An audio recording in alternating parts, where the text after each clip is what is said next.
gloves are coming off. Thank you for staying with us for this long. I think we should make t-shirts that say we survived Women's March. But please feel free to dance around as I'm talking. I'm going to try to go quickly enough that you don't catch hypothermia. But it's really very dangerous to give me a microphone, and any of the people who have heard me speak will tell you that. And I take full responsibility for anything I might say, and apologize if there's any language that I didn't write in the speech. So, I had to write this speech in advance so that our interpreters would have time to practice. Where are our interpreters? Did they leave? Oh my God. All right, well, thank y'all for being here. Because what they do, yeah, I know, right? They're like, I'm out. That's too much. They made this event more accessible, and that's one of the most vital contributions anyone can make to a community. So thanks, wherever you went. Accessibility. It's such a simple concept that we've complicated so thoroughly that here we are in the middle of winter, marching around the Capitol to demand it for all people again. And we will be here next winter, and the winter after that, and the winter after that, if that's what it takes, because everyone, and I mean everyone, deserves access to basic human rights. Dignity, health care, choice, the ability to drive down the street and not get stopped or killed. But I digress. I am a Vermonter. I'm a mother, a daughter, a sister, a spouse, a coach, a president, a small business owner. I am tired. But before I was any of that, I was fire. I will explain what I mean by that over the next few minutes. As a woman of color growing up here, you learn pretty quickly that you stick out. It isn't a bad thing or a good thing, it just is. But you're automatically on the stage just by virtue of the fact that you don't look like most of the people around you. You're a ruby among diamonds, so to speak, even though some days you may feel like a garbage heap on a perfectly manicured lawn. I think we all know that feeling. When I drive from Rutland to Burlington and I pass Ferrisburg and I see Ollie the camel, do you guys know Ollie the camel? Yeah, I kind of give him the nod, like I know what you feel. You know, he knows. But being thrust in that position, the one where you stick out like a ruby or a camel, you have to make a choice. And I had to make that choice as a kid, and so many of our kids have to make that choice. What would I do with this stage? Pretend it didn't exist and just go about life trying to fit in with the white kids? Or take it as an opportunity and find my voice and use the stage for whatever I would become? I think we all know how that worked out. But since I have my voice and the stage, I will share a bit about my story. I returned to Vermont in 2009 after 13 years in central New York. Young people in the audience, those of you that are left, here's a little tip, never say never. It sounds corny, but when I left Vermont in 1996, I told myself that I was never coming back, never having kids, and never getting married. Thanks. I left because I felt invisible. Which is weird to feel invisible when you also feel hyper-invisible. But anyone who isn't cis or heterosexual or white or male or any of those other dominant identities can tell you, it's a thing, as the kids say. I left my home because I didn't feel like I was supposed to be here, despite all the years I spent sitting in the culvert fishing outside my grandparents' house, or the pride I felt when I got my hunting license at the age of 12, like everyone in my family before me. Or the connection I had to that one sacred spot in the woods I'd go whenever I felt like I needed to make sense of the world. I thought I was a Vermonter, but whenever I stepped off of our family farm or out of my house, it didn't feel that way. For example, as much as I love my summers, and I never passed up an opportunity to play log tag with my brothers and cousins on my grandfather's freshly cut timber before it was shipped off, I always dreaded summer, because inevitably, someone would commend my white mother for bringing fresh air kids to Vermont. Like there was no possible way a white woman could have brown kids, and certainly that no brown people live here in Vermont. I see some of y'all little brown kids around here too, you know. You might have to explain what a fresh air kid is. I don't know if they do that anymore. But, so it's the same message that has become an insult among certain groups of Vermonters who don't want anyone else to share this beautiful land or its resources. The first thing they say is go back where you came from, as though anyone who speaks about inequity could not possibly be a real Vermonter. And that is the second thing that you might notice, the idea of who gets to be a real Vermonter. As a woman of color, as many of things, I got the message loud and clear that I didn't belong, so I left. And through my 13-year journey, I realized that I actually do belong here, and this is my home. So, in 2009, I moved home. to reclaim my roots and to work to make sure that no Vermonter is made to feel invisible. And I came back with my husband and 2 kids at the time. So that's that part about never say never, kids. All right? I came back because I needed to rewrite the narrative that I knew was not true, that Vermont is only for certain people, white people. More specifically, wealthy liberal white people who all move here from other states and wear Birkenstocks and only eat organic food and drive Volvos, or the other acknowledged group of Vermonters who are also white but trace their heritage back no fewer than 5 generations and know that most of what we need in life can be found in the mountains or with neighbors who might have something to trade in exchange for a needed service. My family falls into the latter category. There's nothing wrong with either type of Vermonter, but my point is that this is not what it means to be a Vermonter for all of us. So I felt called to come home and to make the space for those of us who happen to be different from that mainstream narrative that SNL so hilariously lampooned on the skit last fall. Oh, and just a quick PSA to all that believe that Vermont is a white state. You are so wrong. You're so wrong. As our sisters from the Abenaki and the Lakota just told you, this is their land.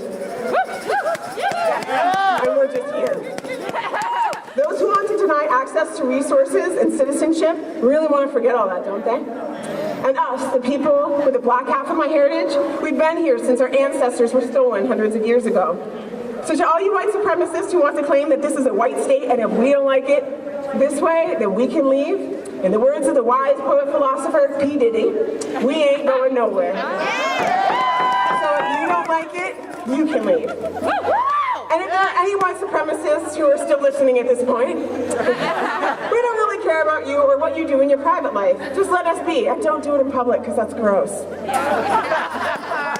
You do you, and we'll do us, and there won't be any problems. Isn't that what we're known for here in Vermont, just letting people be? It isn't that hard, really, but as president of the NAACP in Rutland, I'm regularly reminded that it is that hard for some people. Since 2016, the number of hate crimes across the nation has grown exponentially, and here in Vermont, they have more than tripled. And those are just the incidents that meet the legal definition. Remember when the legal definition of a marriage in Vermont was between a man and a woman? We changed that, because definitions are wrong sometimes. The legal definition of a hate crime in the U.S. was first introduced in 1871 and was originally defined to deter racially motivated crimes. Since then, it's been revised to include other people with other marginalized identities who are most at risk of being the target of hate. Why? Because we recognize that all people deserve the right to be free from hate and that those who perpetrate identity-based crimes should be held to an additional level of accountability. Representative Morris's forced departure from our legislature is a prime example of how we need another update to our legal definitions. Got me all in my feelings about that one. Our system can fully acknowledge that she faced horrific racism, harassment it was even called, but we cannot legally hold the people responsible for perpetrating that harassment accountable? Come on now. With situations like that, it's easy to feel hopeless, it's easy to get angry, and it's easy to feel enraged. There's a trope about black women, specifically that we are all angry. I wish to correct that definition for my own purpose. I am not angry, I am enraged. And there is a difference. Anger is that feeling you get when someone steps on your foot and acts like it was your fault. Or if someone switches into your lane without signaling and almost runs you off the road. Rage is that feeling you get when you have been rendered invisible, invalid, or silent. Not just for one moment or one day, but for centuries. It is the feeling that you get in the core of your being that pops up in different situations. And I think Adrienne Rich said it best when she said, when those who have the power to name and to socially construct reality choose not to see or hear you, when someone with the authority of a teacher, say, describes the world and you are not in it, there's a moment of psychic disequilibrium, as if you looked into the mirror and saw nothing. That is rage. And there's absolutely nothing wrong with rage. It's what you do with it that makes the difference. When you move through the stages of grief, from shock to denial to anger or rage, there's an opportunity to take that energy and turn it into an action. And this, my fellow justice warriors, is the place from where fire is born. Adrienne Rich continued, it takes some strength of soul, and not just individual strength, but collective understanding, to resist this void, this non-being into which you are thrust, and to stand up, demanding to be seen and heard. This This is how you can and must use your own rage if we are ever to progress. Turn it into fire so that you can resist the void and dark vacuum of despair and demand to be seen and heard in the light of day. It is where you belong. It is where we all belong. And this is where the white folks in the audience can come in and, there's a lot of you, because it's still Vermont. But right now that's actually a good thing, and here's why.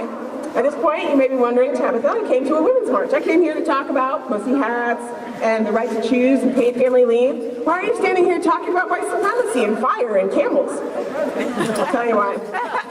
I will never be a woman. I will always be a black woman. That's a good thing for me. Why? The same reason many of you will always be a woman. The same reason you're here.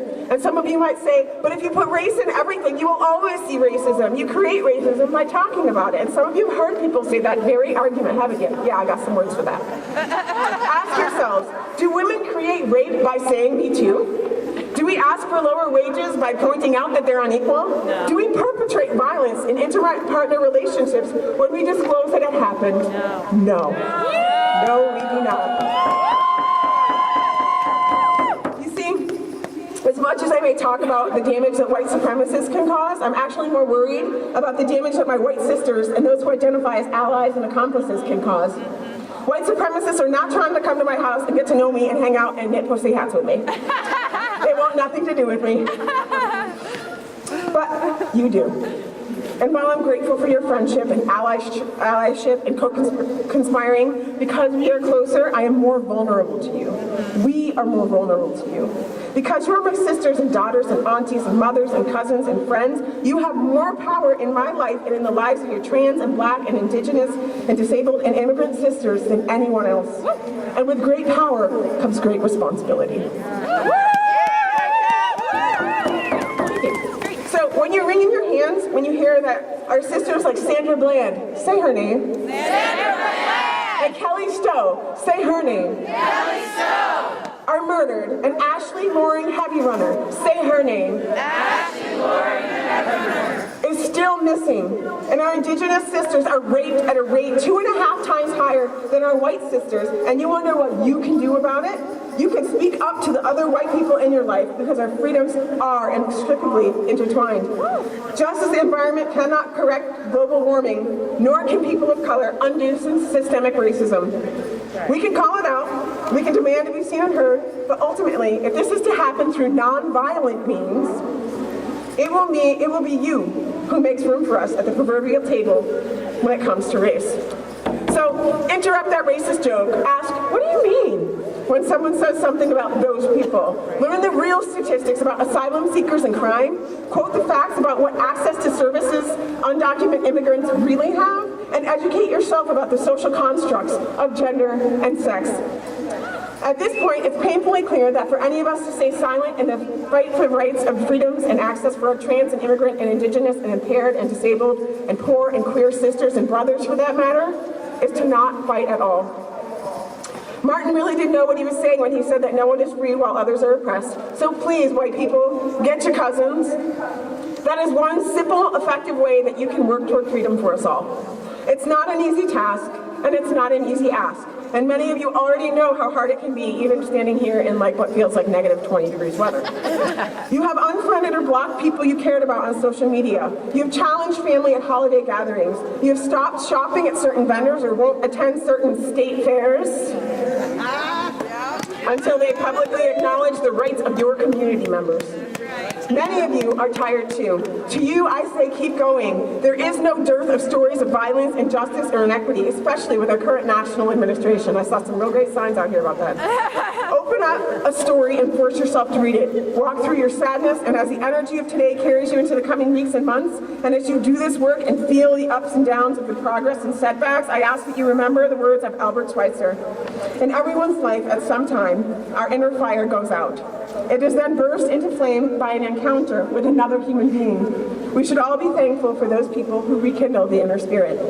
Today, on this ridiculously cold day, I am thankful for you. I am grateful that I get to share my fire with you and honored to feel the warmth and comfort of yours. With that, I leave you with a wish. May your fire burn more fiercely than anyone who would try to extinguish you. And may the light of your foremothers, sisters, and daughters guide you in your path toward true justice for us all. Thank you.